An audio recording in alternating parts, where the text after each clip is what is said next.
Friends नमस्कार।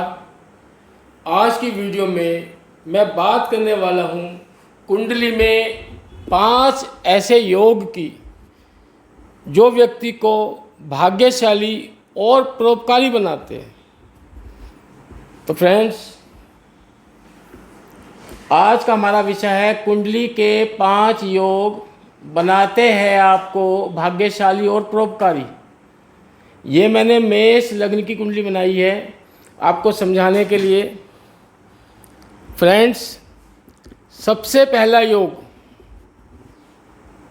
यदि आपकी कुंडली में गुरु की स्थिति केंद्र भाव में है या त्रिकोण भाव में मजबूत है और बृहस्पति शुभ है, तो आपको यह ज्ञानी, दानी और परोपकारी बनाता है। गुरु की स्थिति आपकी कुंडली में केंद्र भाव में, तो पहले, चौथे, 7वें और 10वें ये चारों केंद्र भाव होते हैं। इसमें यदि आपका गुरु यहाँ पे बैठा हुआ है, जैसे गुरु मान लो यहाँ बैठा हुआ है, तो गुरु यहाँ पे तो बहुत उच्च का होता है कर्क राशि में, तो ये आपको बहुत अधिक भाग्यशाली यहाँ पे बनाएगा और घर के सारे सुख सुविधा आपको मिलेगी। माता, भूमि, भवन, वाहन सबका सुख यहाँ पे मिलेगा और घरेलू शांति देगी और घर में वातावरण भी सात्विक रहेगा। और यदि यहाँ पे भी होता है या यहाँ होता है, यहाँ होता है, चाहे गुरु यहाँ पे बेशक नीच का हो जाता है, पर आपको परोपकारी और भाग्यशाली फिर भी बनाता है। क्योंकि जो शुभ ग्रह होते हैं वो अगर नीच राशि में बैठ जाते हैं और पर वो भाव शुभ है, केंद्र भाव है, त्रिकोण भाव है, तो उनके नेगेटिव रिजल्ट कम देखने को मिलते हैं। तो फ्रेंड्स, और यदि गुरु यहाँ बैठ जाए त्रिकोण भाव में, 5वां भाव और ये 9वां भाव, 5वां भाव ये संतान भाव भी कहते हैं, इसे हम लक्ष्मी भाव भी कहते हैं। ये सडन गेन का भाव है, शेयर मार्केट, लॉटरी सट्टा से सडन गेन होता है, यहीं से देखते हैं हम। और ये हमारे धर्म और भाग्य का भाव है, 9वां भाव। यहाँ पे बैठ जाए गुरु, तो हम कह सकते हैं कि ये व्यक्ति दानवीर होता है और भाग्यशाली होता है। और दूसरा योग बनता है हमारा धर्म कर्म अधिपति योग। जब 9वें भाव का स्वामी और 10वें भाव का स्वामी आपस में संबंध बनाते हैं या युति बनाते हैं, तो ऐसा व्यक्ति धर्मपरायण होता है। उसका जो स्वभाव होता है वो धर्मपरायण होता है और वह जनहित के कार्य से जुड़ा रहता है। 9वां भाव और 10वें भाव के स्वामी, ये 9वां भाव हो गया, ये 10वां भाव है। 9वां भाव धर्म और भाग्य का भाव है। 10वां भाव ये कर्म भाव कहते हैं, इसे रोजगार का भाव कहते हैं, सामाजिक मान प्रतिष्ठा का भाव है। इसका स्वामी और इसका स्वामी संबंध बना ले, जैसे अब ये 10 नंबर लिखा मकर राशि है, इसका स्वामी है शनि और इसका स्वामी ये धनु राशि है, इसका स्वामी है गुरु।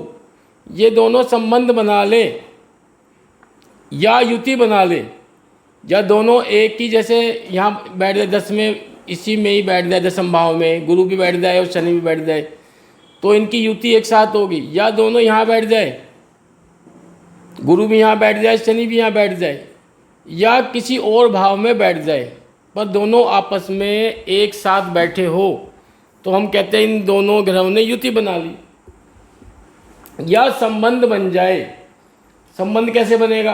अब गुरु मान लो यहाँ बैठे हुए हो और शनि यहाँ बैठे हो, तो गुरु की 7वीं दृष्टि से संबंध बन रहा है, क्योंकि गुरु 7वीं दृष्टि से यहाँ बैठ के शनि को देख रहे हैं, यहाँ पे शनि है तो।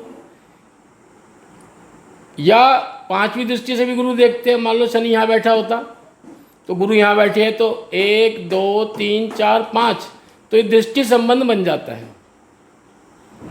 या 9वीं दृष्टि से गुरु यहाँ बैठे हैं और शनि यहाँ बैठे हो, तो गुरु 9वीं दृष्टि से शनि को देख लेंगे, या शनि गुरु को देख ले, तो ये दृष्टि संबंध बन जाता है।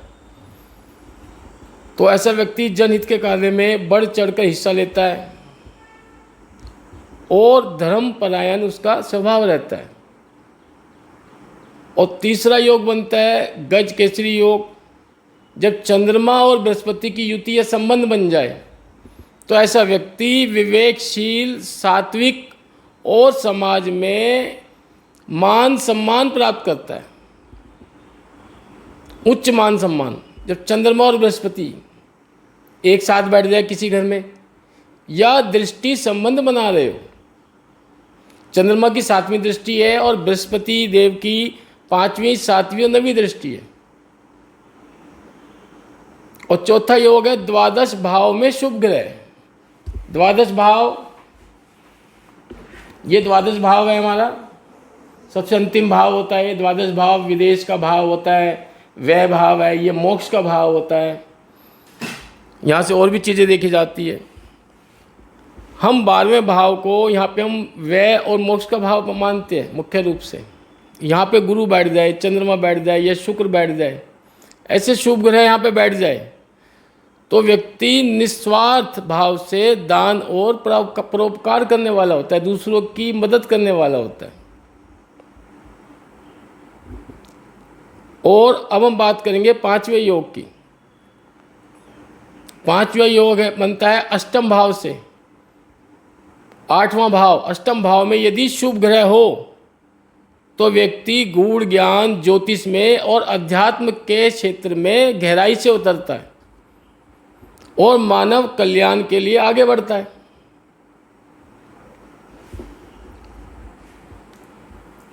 यह आपका अष्टम भाव है। 8वां भाव, तो ये मैं हमारा इसे मृत्यु भाव भी कहते हैं। और यहीं से हम व्यक्ति आयु देखते हैं, आयु भाव, मृत्यु भाव यहीं से देखा जाता है। ससुराल पक्ष का भाव भी है, ये अचानक दुर्घटनाओं का भी भाव है। तंत्र मंत्र विद्या, ज्योतिष अनुसंधान, ये सब यहीं से देखे जाते हैं। तो फ्रेंड्स, यदि इस तरह के योग बन जाते हैं, 5 प्रकार के योग मैंने आपको बताए हैं, तो व्यक्ति परोपकार करता है। परोपकार व्यक्ति कब करता है? जब उसके घर में धन धान्य सब चीज़ अच्छी मात्रा में होता है। ऐसा तो है नहीं जो गरीब आदमी वो परोपकार करेगा, उसको तो अपनी ही रोटी की समस्या रहती है। तो ऐसे व्यक्ति का घर धन संपत्ति और सब चीज़ों से भरा रहता है, उस पर कोई कमी नहीं रहती है, हर चीज़ उसके घर में मिलेगी। और उसका स्वभाव दानी होता है, परोपकारी होता है। ऐसे तो बहुत से लोग हैं जिनका घर संपत्ति से भरा हुआ है, धन दौलत से भरा हुआ है, पर वो बहुत कंजूस होते हैं, वो किसी को दान नहीं करते। पर ये जो 5 योग है ये बताते हैं कि व्यक्ति का घर धन संपत्ति से भरा हुआ भी है और उसका स्वभाव परोपकारी है। तो फ्रेंड्स, आज की वीडियो मैं यहीं समाप्त करता हूँ और आपसे रिक्वेस्ट करता हूँ मेरी वीडियो को लाइक करें, शेयर करें और मेरे चैनल को सब्सक्राइब करें। यदि आपका कोई प्रश्न आपकी कुंडली से रिलेटेड है तो आप व्हाट्सएप पे मुझसे पूछ सकते हैं। नमस्कार।